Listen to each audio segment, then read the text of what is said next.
ફાગણ માસના શુક્લ પક્ષમાં આવતી એકાદશીને આમલકી એકાદશી કહેવામાં આવે છે. આ પવિત્ર દિવસે ભગવાન શ્રી વિષ્ણુને પ્રિય એવા આમળાના વૃક્ષની ઉત્પત્તિ થઈ હતી. આ કારણથી જ તેને આમલકી એકાદશી તરીકે ઓળખવામાં આવે છે. આ એકાદશીને રંગભરી એકાદશી પણ કહેવામાં આવે છે. એકાદશીનું પાલન કરવું એ ભક્તિમય સેવાનો એક અંગ છે.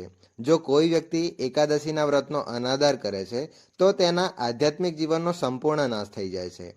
એકાદશીના પવિત્ર દિવસે ભક્તોએ ભગવાન શ્રી કૃષ્ણના પવિત્ર નામોનું સ્મરણ અને જપ કરવા જોઈએ.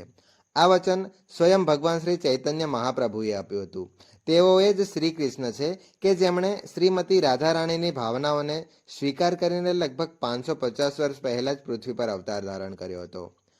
આ એકાદશી ખૂબ જ વિશેષતા ધરાવે છે. તો ચાલો આ વિડીયોમાં આપણે એકાદશીની વ્રત કથા અને સંપૂર્ણ પૂજા વિધિ વિશે ડિટેલમાં જાણીશું. હરે કૃષ્ણ, રાધે રાધે, ઓમ નમો ભગવતે વાસુદેવાય. વાયુ પુરાણમાં કહેવામાં આવ્યું છે, એકાદશી વ્રતમ યસ્તુ ભક્તિમાન કુરુતે નરઃ સર્વ પાપ વિનિર્મુક્તો સવિષ્ણો યાતિ મંદિરમ. અર્થાત જે વ્યક્તિ ભક્તિભાવથી એકાદશી વ્રતનું પાલન કરે છે તે તમામ પાપો અને સંકટોથી મુક્ત થઈ ભગવાન વિષ્ણુના દિવ્ય ધામને પ્રાપ્ત કરે છે. એટલે કે તેઓને વૈકુંઠ લોકની પ્રાપ્તિ થાય છે. આથી ફાગણ માસના શુક્લ પક્ષમાં આવતી એકાદશીને આમલકી એકાદશી કહેવામાં આવે છે. આ પવિત્ર દિવસે ભગવાન શ્રી વિષ્ણુને પ્રિય એવા આમળાના વૃક્ષની ઉત્પત્તિ થઈ હતી. આ કારણથી જ તેને આમલકી એકાદશી તરીકે ઓળખવામાં આવે છે. આ એકાદશીનું બીજું નામ રંગભરી એકાદશી પણ છે. શા માટે? કારણ કે આ એકાદશી હોળી તહેવારના થોડાક દિવસો પહેલા જ આવે છે. આ પવિત્ર દિવસે વૃંદાવનના તમામ ઠાકોરજીના મંદિરોમાં, ખાસ કરીને શ્રી કૃષ્ણ અને રાધા રાણીના મંદિરોમાં રંગોનો વિશેષ ઉત્સવ મનાવવામાં આવે છે. આ દિવસે ભગવાનને રંગોની હોળી રમાડવામાં આવે છે અને તે રંગો પ્રસાદ રૂપે ભક્તો પર છાંટવામાં આવે છે. તેથી જ આ એકાદશીને રંગભરી એકાદશી પણ કહેવામાં આવે છે. હવે આપણે બ્રહ્માંડ પુરાણમાં દર્શાવેલી આ આમલકી એકાદશીની વ્રત કથા સાંભળીએ. આ કથા યુધિષ્ઠિર મહારાજ અને ભગવાન શ્રી કૃષ્ણના સંવાદના રૂપમાં વર્ણવાય છે. કાલચક્રની યાતના કરતા આપણે પહોંચીએ છીએ યુધિષ્ઠિર મહારાજના મહેલમાં. તેમણે ભગવાન શ્રી કૃષ્ણને આ પ્રશ્ન પૂછ્યો હતો, હે શ્રી કૃષ્ણ, ફાગણ માસના શુક્લ પક્ષમાં કઈ એકાદશી આવે છે, તેનું નામ શું છે અને તેનું વ્રત કેવી રીતે કરવું જોઈએ? યુધિષ્ઠિર મહારાજનો આ પ્રશ્ન સાંભળીને ભગવાન શ્રી કૃષ્ણ મૃદુ અને મનમોહક સ્મિત સાથે ઉત્તર આપે છે. હે ધર્મનંદન, પ્રાચીન સમયની વાત છે. રાજા માંધાતાએ પણ જ્યારે વશિષ્ઠ ઋષિ પાસે આ જ પ્રશ્ન પૂછ્યો હતો ત્યારે વશિષ્ઠ ઋષિએ ઉત્તર આપ્યો, ફાગણ માસના શુક્લ પક્ષમાં આવતી એકાદશીને આમલકી એકાદશી કહેવામાં આવે છે અને આ વ્રતનું પાલન કરનાર વ્યક્તિને આધ્યાત્મિક જગતની પ્રાપ્તિ થાય છે. આ રીતે કથાના અંદર બીજી કથાના તાણા બાંધા ગુત્તા હવે આપણે વશિષ્ઠ મુનિ અને રાજા માંધાતા વચ્ચે ચાલી રહેલા સંવાદની પૃષ્ઠભૂમિમાં જઈશું. વશિષ્ઠ ઋષિ કહે છે, હે મહાભાગ્ય, પ્રારંભિક સમયમાં ભગવાન શ્રી વિષ્ણુના થૂંકમાંથી ચંદ્ર સમાન એક બિંદુ પ્રગટ થયું હતું. તે બિંદુ જ્યારે પૃથ્વી પર પડ્યું ત્યારે તેનામાંથી એક વૃક્ષ ઉત્પન્ન થયું, જેને આમલકીના નામથી અથવા તો આંવળાના વૃક્ષના નામથી ઓળખવામાં આવે છે. આ વૃક્ષને જોઈને દેવી દેવતાઓ, ગંધર્વો, યક્ષો વગેરે આશ્ચર્યચકિત થઈ ગયા હતા. ત્યારે જ આકાશવાણી થઈ, હે દેવતાઓ, આ શ્રી વિષ્ણુનું અત્યંત પ્રિય વૃક્ષ આમલકી છે, એટલે કે આંબળાનું વૃક્ષ છે. આ રીતે આ પરમ પવિત્ર વૃક્ષની ઉત્પત્તિ થઈ હતી. કથાની આગળનું વર્ણન કરતા વશિષ્ઠ મુનિ કહે છે, એક સમયની વાત છે કે જ્યારે વૈદિક નામના રાજ્યમાં ચંદ્રવંશી રાજા પાસબિંદુ રાજ્ય કરતા હતા. તેમનું બીજું નામ ચિત્રરથ પણ હતું. રાજા ચિત્રરથ ધાર્મિક અને સત્યપ્રિય રાજા હતા. તેમની અંદર 10,000 હાથીઓના બળ સમાન પરાક્રમ હતો. તેઓ વેપાર, ધન સંપત્તિથી સમૃદ્ધ હતા અને વૈદિક જ્ઞાનથી તમામ શાખાઓમાં નિષ્ણાંત હતા. આ તમામ ઐશ્વર્યોથી યુક્ત હોવા છતાં રાજા ચિત્રરથ અત્યંત વિનમ્ર અને ધર્મપરાયણ હતા. તેમના રાજ્યમાં કોઈ પણ પ્રકારની વ્યાધિ અથવા તો અસંતોષ ન હતો. રાજા અને પ્રજા બંને જ વૈદિક જીવનનું પાલન કરનાર અને દરેક રીતે સુખી હતા. રાજા પોતે ભગવાન શિવની વિશેષ સેવા અને પૂજા કરતા હતા અને માસની બંને એકાદશીઓનું નિષ્ઠાપૂર્વક પાલન કરતા હતા. એક દિવસ ફાગણ માસના શુક્લ પક્ષમાં આમલકી એકાદશીનો પરમ પવિત્ર દિવસ આવ્યો. આ એકાદશીથી એક દિવસ પૂર્વે રાજાએ સમગ્ર રાજ્યમાં આમલકી એકાદશી વ્રતના મહત્વને જણાવતા જાહેરાત કરી કે તમામ નાગરિકો નિષ્ઠાપૂર્વક નિયમ અનુસાર આ પવિત્ર એકાદશીનું પાલન કરશે. બીજા દિવસે પ્રાતઃ સ્નાન કરીને રાજા પોતાની પ્રજા સાથે ભગવાન શ્રી વિષ્ણુના મંદિરમાં ગયા. ત્યાં તેમણે આમલકી એટલે કે આંવળાના વૃક્ષનું પૂજન કર્યું. રાજા દ્વારા આ વૃક્ષને જળ, ઉત્તમ ઇત્ર, સોનું, હીરા, મોતી, સુગંધિત ધૂપ અને અગરબત્તી અર્પિત કરવામાં આવ્યા અને પ્રાર્થના કરવામાં આવી. તે દિવસે સમગ્ર રાત્રિ દરમિયાન રાજાએ પોતાની પ્રજા સાથે તે જ સ્થળે રહીને આમલકી વૃક્ષની પૂજા અને આરાધના કરી અને ભગવાન શ્રી હરિની લીલાઓનું શ્રવણ અને કીર્તન કર્યું. તે સમયે પશુઓની હત્યા કરીને પોતાના કુટુંબનું પાલન પોષણ કરતો એક અત્યંત ક્રૂર અને પાપી શિકારી તે સ્થળે આવી પહોંચ્યો. પશુઓનો પીછો કરતા થાકથી કંટાળેલો તે શિકારી ત્યાં થોડોક આરામ કરવાનો વિચાર કરતા ત્યાં જ રોકાયો.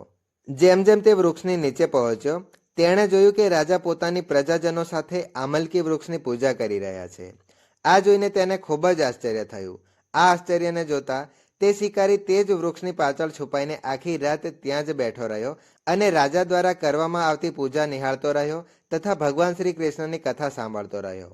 બીજા દિવસે સવારે રાજાએ એકાદશી વ્રતનું પારણ કર્યું અને પોતાની પ્રજાજનો સાથે પાછા પોતાની શહેર પરત ફર્યા. હવે આ તરફ તે શિકારી પણ પોતાના ઘરે પાછો ગયો. થોડાક જ સમય પછી તે શિકારીનું અવસાન થયું. પરંતુ અહીં આશ્ચર્યની વાત એ છે કે આટલા બધા પશુઓની હત્યા કરવા છતાં પણ એ શિકારીને નર્કમાં લઈ જવાને બદલે તેને એક ઉચ્ચ કોટી પ્રાપ્ત થઈ. પોતાના આગામી જન્મમાં આ શિકારી જયંતી નામના શહેરના રાજા વિદુરનો પુત્ર વસુતમ બન્યો. આ સિદ્ધિ શિકારીને માત્ર એટલા માટે જ મળી કારણ કે તેને અજાણતા જ આમલકી એકાદશીના દિવસે રાત્રિ જાગરણ કર્યું અને શ્રીહરિની કથા સાંભળી હતી. હવે આ જન્મમાં રાજા વસુતમ તેજસ્વી ચંદ્ર સમાન સૌમ્ય અને ભગવાન શ્રી વિષ્ણુના પરમ ભક્ત બન્યા. તેઓ પોતાના રાજ્યના મામલામાં અત્યંત નિપુણ હતા અને પોતાની પ્રજાને પોતાના સંતાનની જેમ પ્રેમ કરતા હતા. હવે એક વખત એવું થયું કે એક દિવસે રાજાનો રથ વનમાં ભટકી ગયો. ચારેય બાજુ ઘાટીદાર જંગલ હતું અને બહાર નીકળવાનો કોઈ જ રસ્તો મળી રહ્યો ન હતો. થાકીને રાજા એક વૃક્ષની નીચે આરામ કરવા માટે બેઠા. ત્યાં પોતાના હાથનું તકિયું બનાવીને તેઓ સૂઈ ગયા. જેવી જ તેમને ઊંઘ આવી તે જ સમયે ત્યાં કેટલાક આદિવાસીઓ આવ્યા. તેઓ પરસ્પર ચર્ચા કરવા લાગ્યા કે આ રાજા તો આપણો શત્રુ છે અને હાલમાં આપણા જ વિસ્તારમાં આવ્યો છે, આથી ચાલો તેને મારી નાખીએ. આ નિર્ણય કરીને બધા આદિવાસીઓ પોતપોતાના શસ્ત્રો લઈને રાજા પર પ્રહાર કરવા લાગ્યા. પરંતુ બધાના આશ્ચર્ય વચ્ચે એક પણ શસ્ત્ર રાજાને સ્પર્શી શક્યું નહીં. આ જોઈને બધા લોકો અત્યંત આશ્ચર્યચકિત થઈ ગયા. ત્યારે તેઓ બીજી યોજના વિચારી રહ્યા હતા. તે જ ક્ષણે રાજાના શરીરમાંથી એક દિવ્ય સ્ત્રી પ્રગટ થઈ. તે સ્ત્રી અત્યંત સુંદર હતી, પરંતુ ક્રોધિત હોવાને કારણે તેના નેત્ર લાલ થઈ ગયા હતા અને તે સાક્ષાત મૃત્યુની સમાન લાગી રહી હતી. તેણે પોતાના કાંતિમાન ચક્રથી બધા આદિવાસીઓનો નાશ કરી દીધો. એ જ ક્ષણે રાજા વસુતમ પોતાની નિંદ્રામાંથી જાગ્યા. જ્યારે તેમણે પોતાની આસપાસ શત્રુઓને આ રીતે મૃત અવસ્થામાં પડેલા જોયા ત્યારે તેમને અત્યંત આશ્ચર્ય થયું. તેઓએ પોતાને પૂછ્યું કે આખરે તેમને આ રીતે મદદ કોણે કરી હશે. ત્યારે આકાશવાણી થઈ, નિશ્ચિત રીતે તમારી રક્ષા તેમણે કરી છે જે બધાની રક્ષા કરે છે, જે નિષ્કામ ભાવથી તેમની શરણ ગ્રહણ કરે છે. આ આકાશવાણીના શબ્દો સાંભળીને રાજા સમજી ગયા કે પરમ કૃપાળુ ભગવાન શ્રી કેશવની કૃપા તેમના પર થઈ છે. તેઓ ભગવાનના પ્રેમમાં ઓતપ્રોત થઈ ગયા. તે પછી તેઓ પોતાના શહેરમાં પરત ફર્યા અને અનેક વર્ષો સુધી સુખપૂર્વક રાજ્ય કર્યું. સાથે જ તેમણે ભગવાન શ્રી હરિની ભક્તિ પણ કરી. આ રીતે કથાનું સમાપન કરતા વશિષ્ઠ મુનિએ કહ્યું, હે રાજા માંધાતા, જે પણ આ પવિત્ર આમલકી એકાદશી વ્રતનું પાલન કરે છે તે અવશ્ય જ પરમ ભગવાન શ્રી હરિના ધામને પ્રાપ્ત કરે છે. તેથી દરેક વ્યક્તિએ આ અત્યંત મહત્વપૂર્ણ એકાદશી વ્રતનું પાલન કરવું જોઈએ. આ દિવસે વધુમાં વધુ સમય હરે કૃષ્ણ મહામંત્રના જપમાં જ વિતાવવો જોઈએ. હરે કૃષ્ણ કૃષ્ણ કૃષ્ણ હરે હરે, હરે રામ રામ રામ હરે હરે. આ મહામંત્રના ઓછામાં ઓછા 11 વખત અથવા તો 25 વખત મંત્ર જપ કરવા જોઈએ. પોતાની ઈચ્છા અનુસાર વધારે જપ પણ કરી શકાય છે. એકાદશીનું વ્રત રાખવાથી ભગવાન શ્રી હરિ પ્રસન્ન થાય છે અને આરોગ્ય, સુખ, શાંતિ અને સમૃદ્ધિ પ્રદાન કરે છે. આ વ્રતના પાલનથી અસંખ્ય યજ્ઞો જેટલું પુણ્ય ફળ પ્રાપ્ત થાય છે. શાસ્ત્રો અનુસાર એકાદશીનું વ્રત કરવાથી ભક્તોને ખૂબ જ પુણ્ય ફળ પ્રાપ્ત થાય છે, જેના પરિણામે સંપૂર્ણ જીવન દરમિયાન અસંખ્ય ભોગોનો ભોગ કરી અને જીવનને અંતે મોક્ષની પ્રાપ્તિ થાય છે તથા વૈકુંઠ ધામની પ્રાપ્તિ થાય છે. દરેક મનુષ્યએ જપ, તપ, વ્રત અને ઉપવાસ દ્વારા જીવનને પવિત્ર અને ધર્મમય બનાવવું જોઈએ. એકાદશીના દિવસે શ્રી હરિ, માતા મહાલક્ષ્મી અને આંબળાના વૃક્ષનું પૂજન કરવામાં આવે છે. જો મંદિરે જવાનું શક્ય ન હોય તો ઘરે જ ભગવાન શ્રી વિષ્ણુની મૂર્તિ અથવા તો ચિત્ર એક ચોકી પર સ્થાપિત કરવામાં આવે છે, જેની સમક્ષ ઘીનો દીવો પ્રગટાવવામાં આવે છે. ઘીના બદલામાં તલના તેલનો પણ ઉપયોગ કરી શકાય છે. ધૂપ, દીપ, ફળ, ફૂલ, સુગંધિત દ્રવ્ય અને નૈવેદ્ય વગેરે અર્પણ કરવામાં આવે છે. ઓમ નમો ભગવતે વાસુદેવાય મંત્રના ઓછામાં ઓછા 108 વખત તો અવશ્ય મંત્ર જાપ કરવા જોઈએ. શુભ મુહૂર્તમાં જ પૂજન કરવાથી વિશેષ પુણ્યની પ્રાપ્તિ થાય છે. આથી આ સમયને ખૂબ ધ્યાનમાં રાખો. આ દિવસે વિષ્ણુ સહસ્ત્ર નામના પાઠ અથવા તો શ્રીમદ ભગવદ્ ગીતાના પાઠ કરવાથી વિશેષ ફળની પ્રાપ્તિ થઈ શકે છે.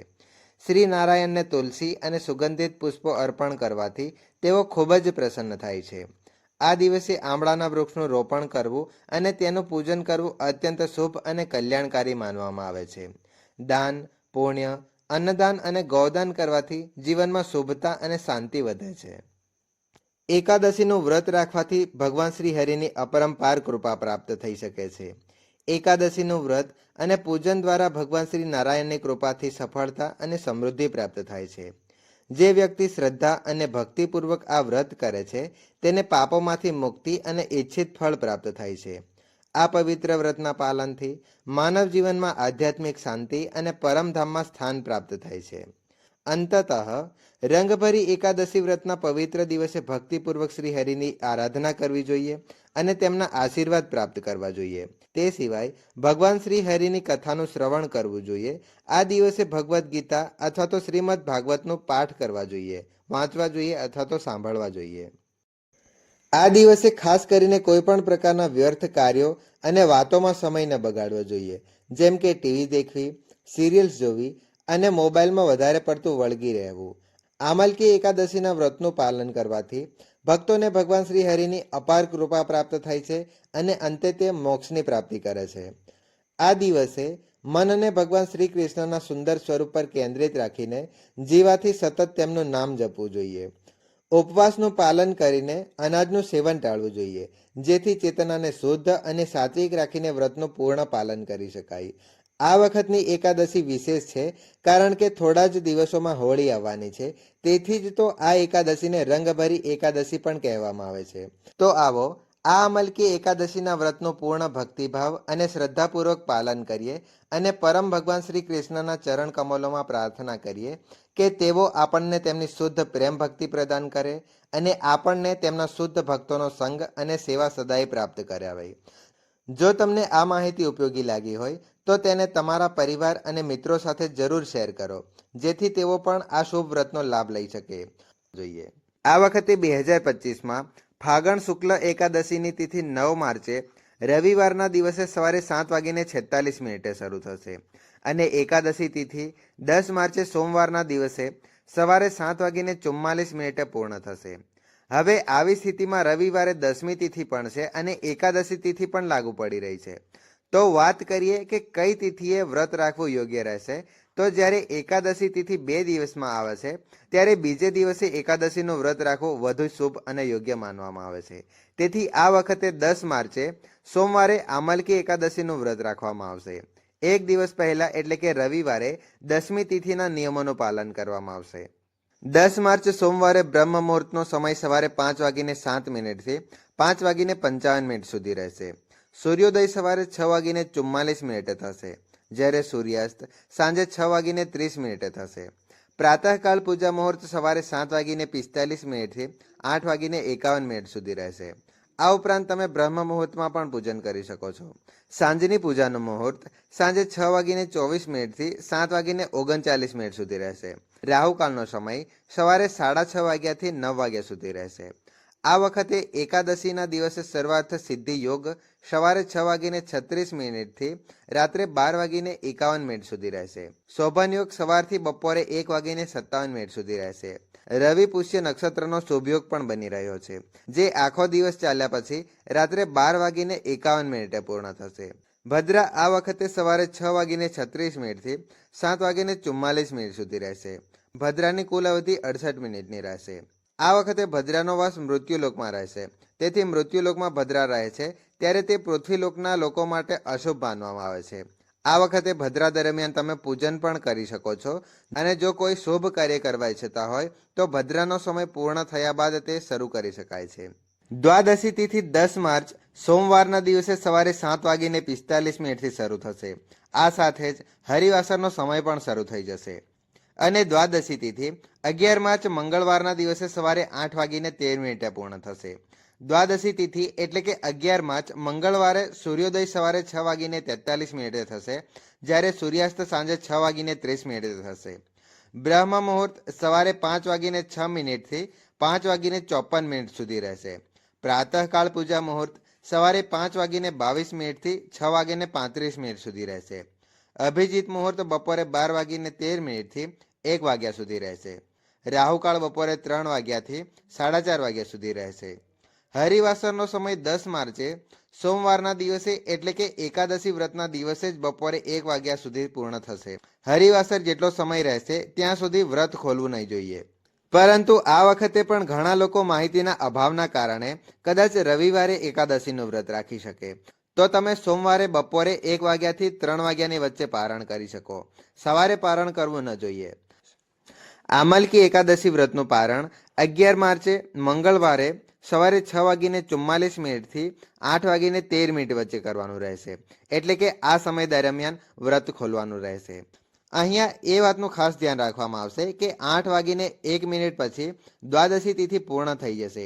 એટલે કે દ્વાદશી તિથિની અંદર જ વ્રત ખોલવું જોઈએ. જો તમને આ માહિતી ઉપયોગી લાગી હોય તો તેને તમારા પરિવાર અને તમારા મિત્રો સાથે જરૂર શેર કરો, જેથી કરીને તેઓ પણ આ શુભ વ્રતનો લાભ લઈ શકે. તો આવો આ અમલકી એકાદશીના વ્રતનું પૂર્ણ ભક્તિભાવ અને શ્રદ્ધાપૂર્વક પાલન કરીએ અને પરમ ભગવાન શ્રી કૃષ્ણના ચરણ કમલોમાં પ્રાર્થના કરીએ કે તેઓ આપણને તેમની શુદ્ધ પ્રેમ ભક્તિ પ્રદાન કરે અને આપણને તેમના શુદ્ધ ભક્તોનો સંગ અને સેવા સદાય પ્રાપ્ત કરાવે. જો તમને આ માહિતી ઉપયોગી લાગી હોય તો તેને તમારા પરિવાર અને મિત્રો સાથે જરૂર શેર કરો, જેથી તેઓ પણ આ શુભ વ્રતનો લાભ લઈ શકે. ઓમ નમો ભગવતે વાસુદેવાય. જય શ્રી કૃષ્ણ. જય માતાજી.